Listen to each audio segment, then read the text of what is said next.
มันนี่ก็ได้มีโอกาสมาชมบรรยากาศน้ำตกงามๆเนาะ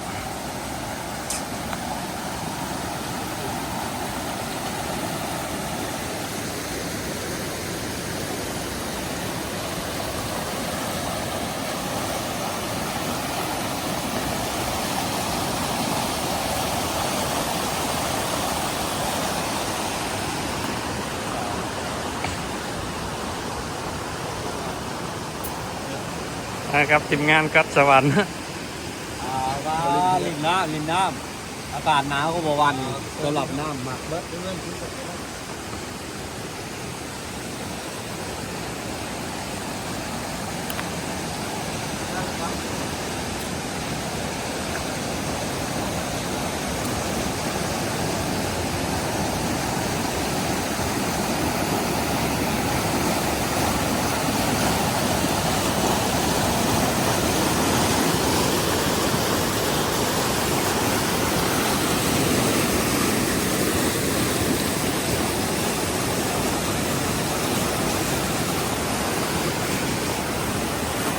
ในน้ำ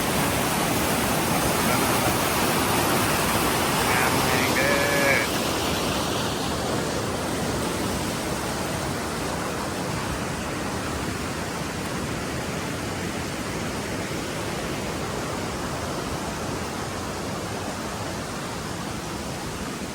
ไปละลงเฮา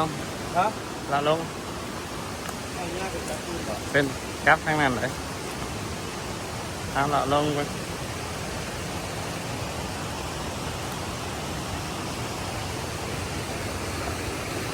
น้ำยังไหลน้ำไหลแห้ง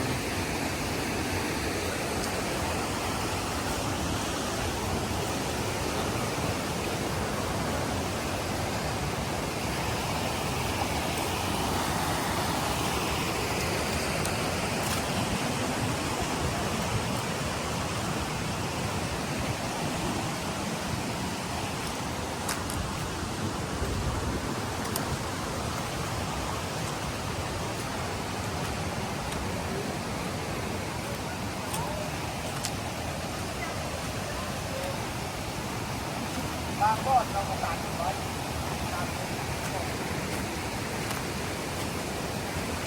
โอ้นี่ไงเอาขึ้นดูแลดิดูแลขนาดนี้แล้วโดดแล้ว อันนี้เอาเสือกมาหมัดใส่น้ำจองดูดไปเลย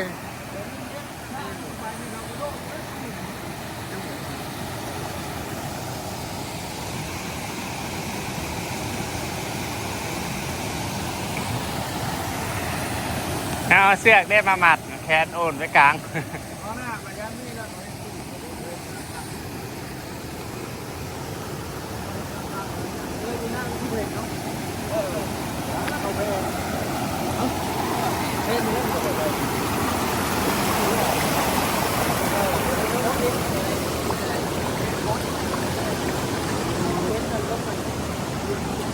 ป้างามอีหลีอ่ะ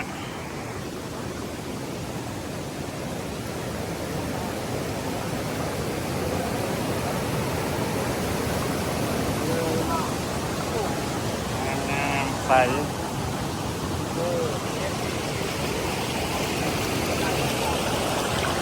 ใสจริงมิ่ง ลูกเล็กก็ได้ถึงเขาเลยเราได้มันไปเขาก็ไปเชิญเราที่